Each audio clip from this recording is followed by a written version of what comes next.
This is Joseph Padoy's Apostolical Miracle Revival, bringing you the message of peace, joy, and salvation.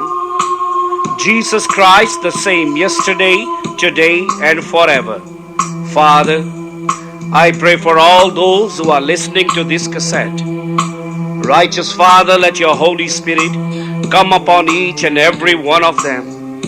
Lord, I ask you that you will help them, save them, deliver them from sickness, disease, and Satan.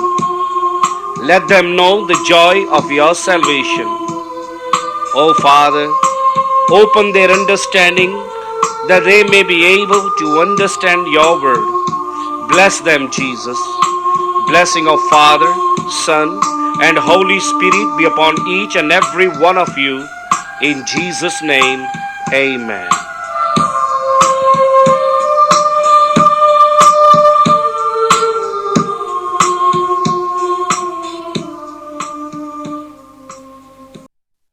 Judges chapter 7. Last week we read how God chose Zerubbabel, or who's also known as Gideon, and how the angel of the Lord God appeared to Gideon and told him that through him God will deliver Israel from the armies of the Midianite and the armies of the people of the east. And the Bible says that these people were like grasshoppers upon the land of Israel.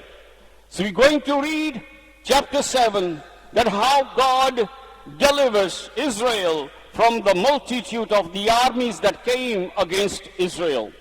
Then Zerubbabel, who is also known as Gideon, and all the people that were with him rose up early and pitched beside the well of Harod, so that the host of the Midians were on the north side of them by the hill Moriah in the valley. And the Lord said unto Gideon, the people that are with you are too many for me to give Midianites into their hands, the Midianites into their hands, lest Israel want themselves against me, saying, my own hand has saved me. So there were so many people following Gideon. And God said, I do not need all these people, Gideon, that if you go and fight and win the battle, the people will say, see, it was our power and it was our strength that gave us victory over the armies of the Midianite. So God said to Gideon, there are so many people with you, only one few, so that his name will be glorified. Otherwise, people will say it was our army, our military force that gave us the victory. Verse 3, now therefore go to proclaim in the ears of the people, whosoever is fearful, afraid, let them return. Depart early from Mount Gilead. And they returned of the people 22,000, and they remain 10,000. So God says, okay, tell the people, any one of you who is afraid, any of you who is fearing, you can go home. And there were a lot of people who were afraid, because when they saw the army of the Midianites, the armies of Amalekites, the armies of the kings of the east, their heart failed. Because these armies that came against Israel, the Bible says they were like a grasshoppers upon the land. You can't count them, there were so many. And obviously there were many people who were afraid. They were with Gideon, but the fear controlled them. And 22,000 people went back home, and still 10,000 remained with Gideon. And the Lord said to Gideon, the people are yet too many. Bring them down unto the water. I will try them for thee there. It shall be that of whom I say unto this man will go with thee, the same shall go with thee. Whosoever I say to thee, this shall not go with thee, the same shall not go with thee. So he brought down the people unto the water, and the Lord said to Gideon, everyone that lappeth the water with his tongue as a dog, left himself thou shalt set by himself. Likewise everyone that boweth down with his knees to drink. And the number of them that lapped put forth their hands to their mouth were 300 men. All the rest of the people bowed down upon their knees to drink water. And God says, still there's so many people. I want you to bring people by the waters. I'll do the choosing. The person that will lap the water like a dog, they are the people that I have chosen. And those who will kneel down and drink, they are not the one that I have chosen. In the end, God chooses out of thousands of people that followed Gideon. God only chooses 300. And what is 300? 300 is nothing. And God says it is this 300 that will follow you. It is through this 300 will I give the victory to Israel. So then Israel will know that the victory did not come from military power or military force, but it came directly from the Lord God. Verse 8, so the people took victual in their hands and their trumpets, and he sent all the rest of Israel, every man into his tent, and retained those 300 men. And the host of Midians were beneath him in the valley. And it came to pass the same night, the Lord said to him, rise, get thee down unto the host, for I have delivered it into your hands. And if you fear to go down, go thou with Purah thy servant down to the host, and thou shalt hear what they say. And afterward thy hand shall be strengthened to go down unto the host. Then he went down with Purah his servant unto the outside of the armed men that were in the host. There are only 300 following Gideon. By this time the faith of Gideon has grown in God. Remember first chapter when we read, his faith was so weak he wouldn't believe. But now this man is a man of faith. He's a man of power. When we are weak and we are useless, it is God that creates a new creature through us. That's why the Bible says, behold, I make all things new. Gideon was weak. He was asking questions to the angels, well, why did God allow this? Why are we slaves? Where is the God of Abraham gone? Where is the God that our fathers talked about that delivered them from the hands of Pharaoh? Where is that God? All these questions Gideon was asking the angel in the last chapter that we read. But look at him now, that his faith has grown in the Lord God. He knew that it was God that spoke to him. Last week we discussed about the fleece that he put before God, that let the dew fall upon the fleece and no roundabout on the ground, and God did so. And he put second sign, said, God, this time let the water or dew fall all around the fleece, but not on the fleece, and God did so. Now you see, before there was thousands and thousands following Gideon, and God has sent them all home. He's only left with 300 men. And still the faith of this man is great. Now he's not asking God any question. Knowing that God is right, whatever God does is right. Even if we don't understand with our human mind. But the ways of God is always right. He does not ask God and says, God, hang on, God. Midianites are in their thousands. Amalekites are in their thousands, but all I got is a 300 men. And what can 300 men do in front of thousands and thousands of the enemies? And yet he asks no question to God. He trusts in God, knowing that the God of Israel is able to deliver him. But you see, God wants to comfort and reassure Gideon. God knows we are human. All of us need comfort. And when God became human, even he needed a comfort. Even when Jesus came on this earth in the body of Jesus of Nazareth, even he needed comfort in the Garden of Gethsemane when Jesus prays and cries. And there you see the disciples could not watch with him because they were so tired they fell asleep. And the Bible says that God sends his angels to comfort Jesus. He knows every man, time to time, needs a comfort. We all need comfort. And even Jesus needed comfort. And when God saw that no man is able to give comfort to Jesus because his servants, they were so tired they fell asleep. The Bible says that God sends his angels to comfort Jesus Christ. And God is doing same today. I've seen in my life. When there is nobody to comfort you, nobody to reassure you, I've seen God coming and comforting you. Because when he finds no man, I don't care who you are, God will come to you. He will comfort you himself. when the hands of flesh fails, the hand of the Spirit will not fail.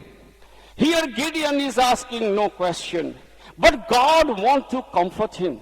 And God says, Gideon, I'm going to comfort you, strengthen you. I want you to go down with your servant to the outskirts of the armies of Midianite and just listen.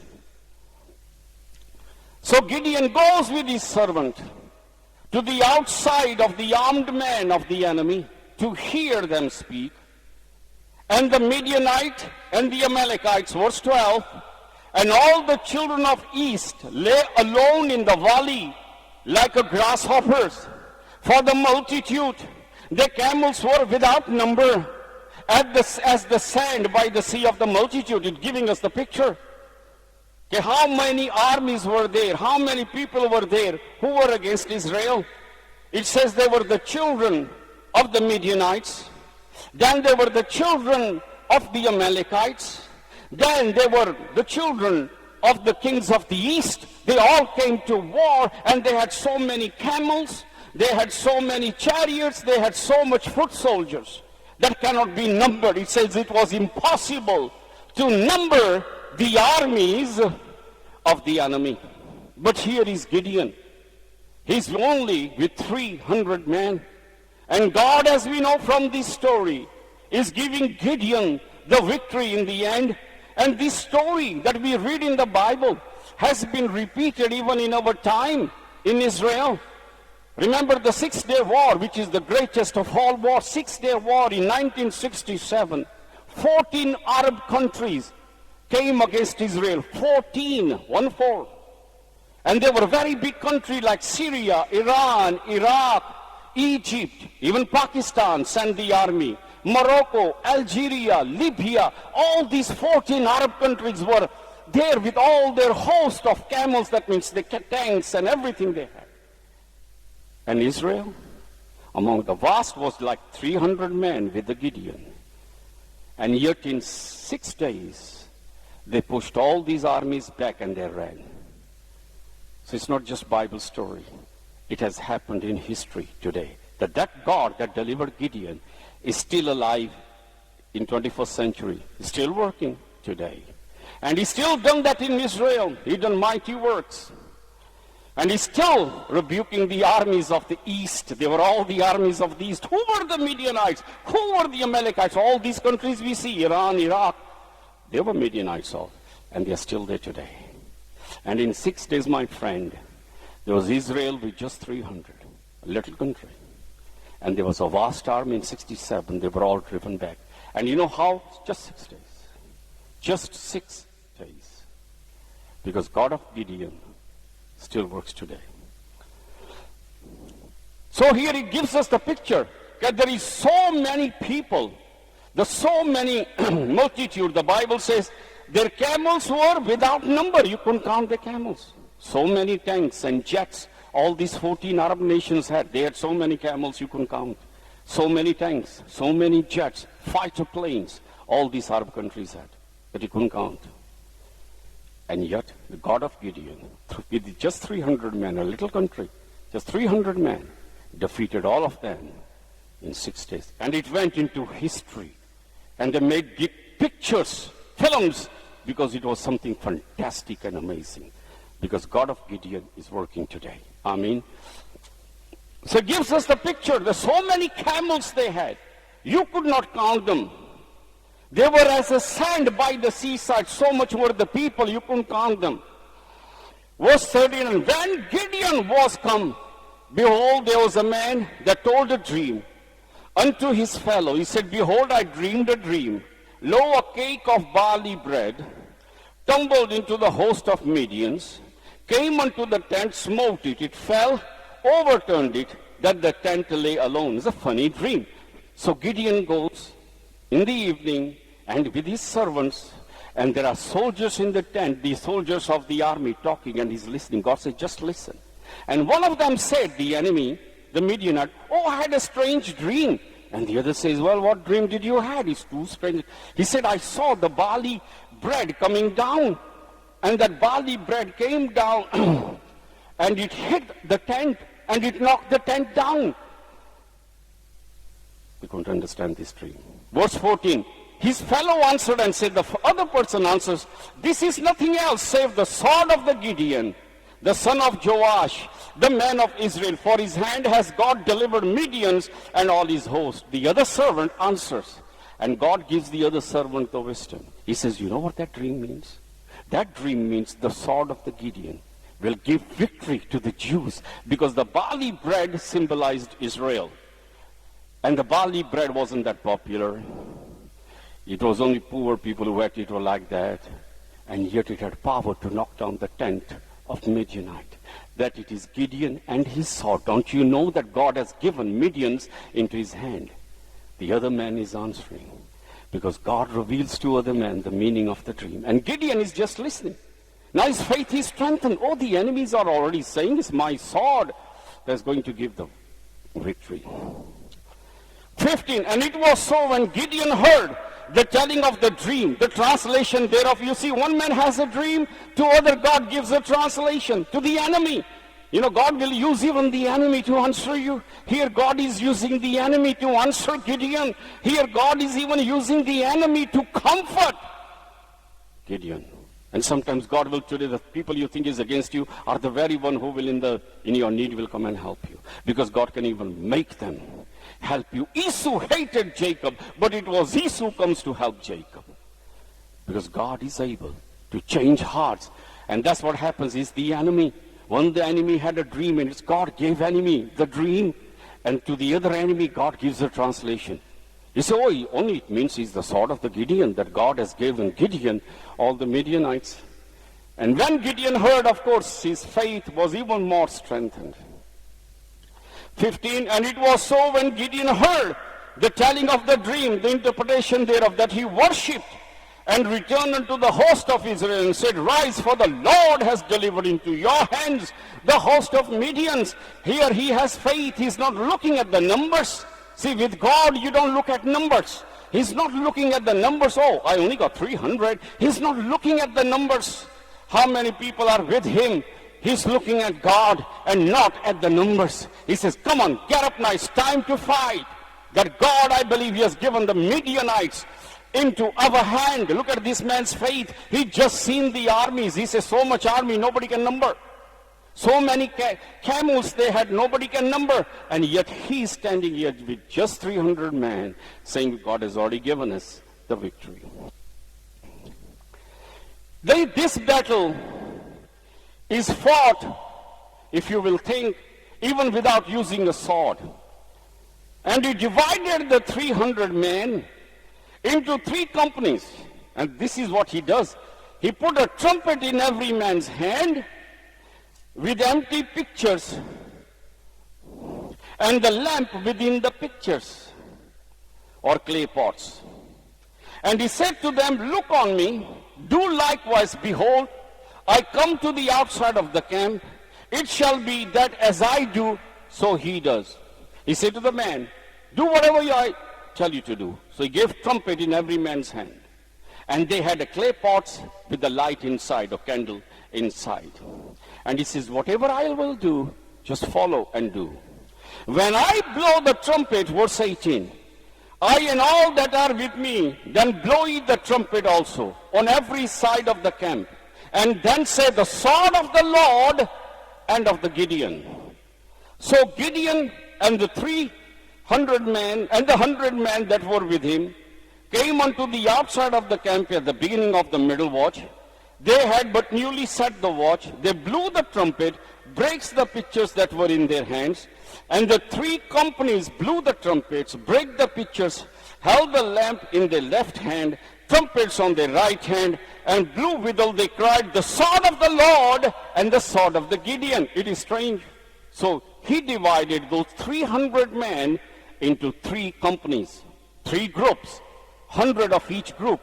And he placed them round about the Midianites. He says, do what I tell you. When I blow, you blow. When I hit that, clay pots, you do the same. And then I want all of you to shout, the sword of the Lord and the sword of the Gideon. Verse 21, they stood every man in his place round about the camp, and all the host ran, cried, and fled. So on every side, as he blew the trumpet, so the other two groups of hundreds blew the trumpet. As he banged and broke that clay pots, the loud sound, so did the other groups. And lights were shining all around them. And Midianite got confused. They thought that Israelite hired the other kings, are surrounding them all around, coming to get them, and they got no chance to fight them. He's not using any sword yet. And this is what happened. Verse 22. Verse 21. They stood every man in his place round about the camp. All the host ran, that's the Midianite and the enemies. And they cried and they fled. And 300 blew trumpets. And the Lord set every man's sword against his fellow, even throughout all the host. And the host fled to Bethshittah and Zerath and border of Abel Milo and Tabath. So what happened? God sent the spirit of madness. Well, you know what happened? These Midianites, the Amalekites, they started killing each other in confusion. So they don't need sword, the enemy is killing itself. They started fighting among themselves in that confusion. Verse 23, and the men of Israel gathered together out of Naphtali, out of Asher, out of all Manasseh, pursued after the Midianite, and the Jews came from every quarter. All the tribes of Israel, like Naphtali, Asher, Manasseh, and they began to chase the Midianites. And God fought the battle. And here, when we look at this, God is giving us a great prophecy. When the Bible talks about the trumpet being blown, even in the Old Testament, it symbolizes preaching of the gospel. The trumpet is blown, sound is given. That is the preaching of the gospel. And when the torches, you see they were in the jars. Here is God saying the torch is in the jars. Yet the Gentile does not know the truth of Christ. But the time will come when the jars will be broken. And when the jars were broken, they saw the lights, that the foreigners will see the gospel. The foreigners will hear, because who are the Midianites? Who are the Amalekites? Who are the children of the East? They were foreigners. They were Gentiles. They were not Jews. So God said that my gospel will be preached. My trumpet will sound its alarm all around the world, and they will see my light, the light that is hidden. The heathen did not know who Christ is, but that jar will break, and the foreigners will know who Christ is. And he said his gospel, that light, remember he shone around the camp, that the gospel of Christ will be preached in all the world. And he gives you sign that when the gospel has been preaching all the sign, there is going to be a trouble in the Middle East. And in the Middle East, he said, you will see them killing each other. That is now prophecy. In the Middle East, you see all the Muslims, they're just killing each other. He's saying Allah throwing the bomb. Others says Allah, he throws the bomb at him. Same what God done with Midianite is happening today. It's happening in Libya. It's happening in Iraq. It is happening in Syria. They're killing each other. You don't need anybody else to destroy them. They're just killing each other. Spirit of madness. And what did the Midianites did? They started killing each other. And what was happening while they were killing? The light was shining. Trumpet was blowing. That God said, when there is a trouble in Middle East, look at the Middle East. Because coming of Christ, you got to look at the Middle East. Because that's where everything is going to take place. Look at the Middle East. At that time, the Midianites will fight each other. They're going to kill each other. God says, I'm going to send the spirit of confusion on them. At that time, you will see my gospel preached in all the world. The trumpet will be blown, and the jars will be broken. Now people will see who this Jesus is. Because before, jars were hiding the light. Now the jars are broken. They will see Christ. The gospel of Christ will be preached. And at that time, you will see trouble in the Middle East. Because this trouble here is in the Middle East. Amalekites, Midianites, children of the East, is the Middle East. Madness was sent in Middle East. And then the gospel will be preached. That's what we see today exactly happening. What we see in Gideon. So when we read the chapters of Gideon, we got the picture of whole map of God, what he's about to do. We see the beginning of working of God's Spirit, and we also see the end of the working of God's Spirit. How did we saw the beginning? We saw the beginning that when God told him to fight the Midianite, we see that Gideon is asking God for a sign. And for a sign he's putting a fleece outside. That fleece represents Israel. He said, let the dew first come on that fleece. But I do not want dew on the ground. Let there be a first sign.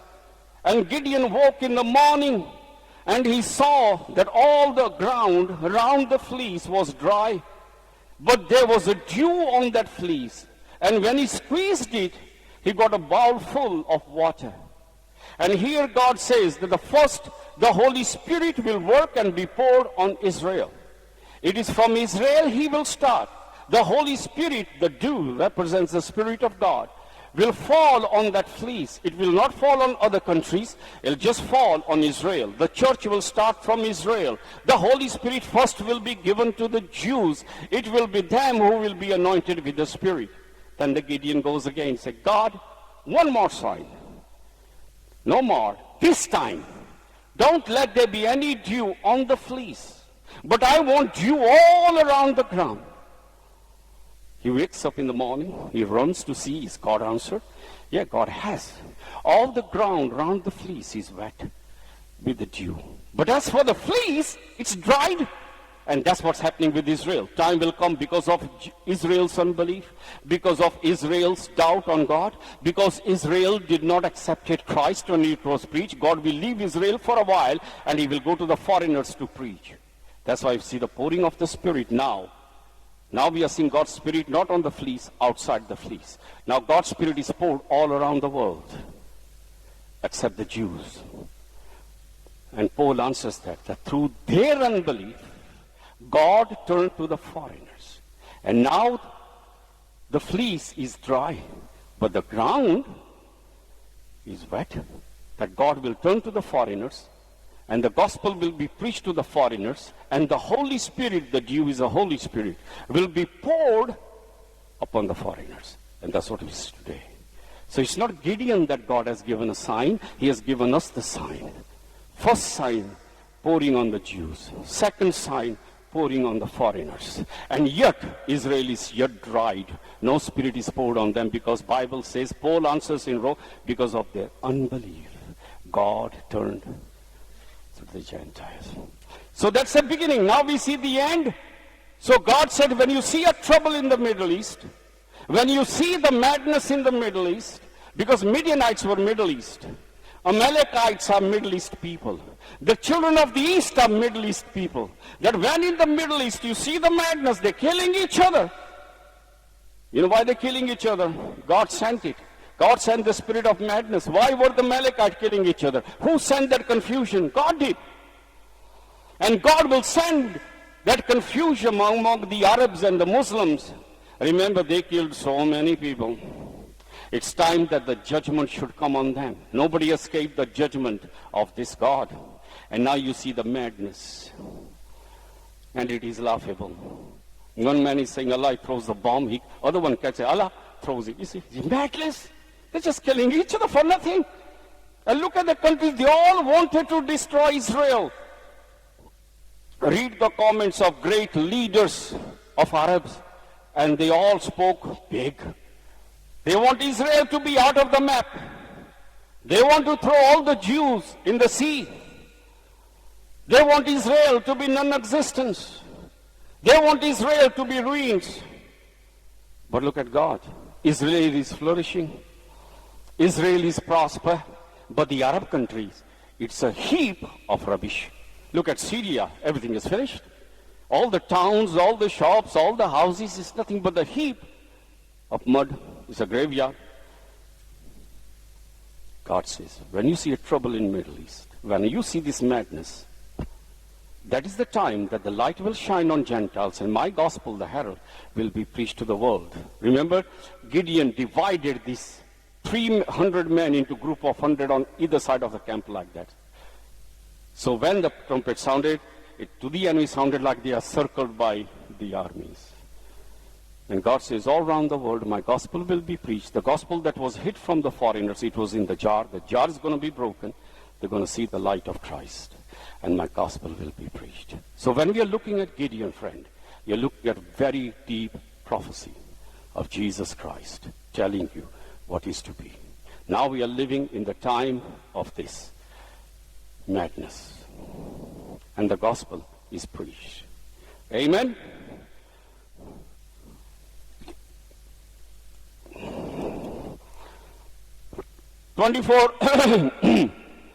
Gideon sent messengers throughout all Mount Ephraim, saying, come down against the Midianites, take before them the waters unto Bethbera and Jordan. And all the men of Ephraim gathered themselves together and took the waters unto Bethbera and Jordan. And they took two princesses of Midianite, Oreb and Zeb. They slew Oreb upon the rock of Oreb, and Zebah they slew at the winepress of Zeb. And pursued Midians and brought the heads of Oreb and Zebah to Gideon on the other side of Jordan. So all Israelis began to chase the Midianites. They chased them out of their countries. And those kings, Oreb and Zebah, they were captured and they were brought before Gideon. And that's a great victory God gives. And this God is alive. So we got to be ready, because we can all hear the trumpet blowing. You know, you put on television, you see a trumpet blowing. Preaching is happening all over. You put a radio and you hear the preaching. The trumpet is blowing all over. Now all men who are in darkness are now seeing that light, while there is a madness in the Middle East. But the gospel at that same time is preached in the world. How did Gideon divide his armies? All around Midianite. 100 there, 100 that side, 100. While the trouble is going, the gospel is being preached all around the world. Amen. Our Father, who is in heaven, holy be your name.